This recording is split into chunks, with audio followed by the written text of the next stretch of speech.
সেদিন হঠাৎই মার ইচ্ছা হলো বাড়িতে এগরোল বানানোর। যেই ভাবা সেই কাজ, বাড়িতে সব সরঞ্জামই জোগাড় ছিল। মা তাই স্টার্ট করে দিল। রুটি বেলে তাওয়াতে সেকা চলছে, আর আমিও হাত লাগালাম, যদিও সেরম কোনো সাহায্যই করিনি।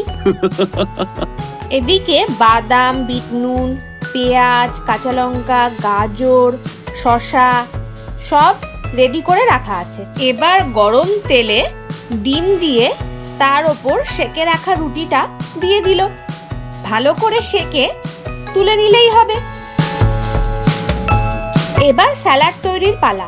বিট নুন, চাট মশলা আর লেবু দিয়ে ভালো করে মেখে এগরোলের ওপর ছড়িয়ে দিল। এবার চিলি সস, টমেটো সস আর বাদাম দিয়ে মুড়তে হবে। মোড়ার আগে তলায় একটা কাগজ দিয়ে নিলে একটু সুবিধা বেশি হয়। তৈরি হয়ে গেল ডিলিশিয়াস এগরোল। তোমরাও বাড়িতে ট্রাই করতে পারো, খেতে ভীষণই টেস্টি হয়েছিল।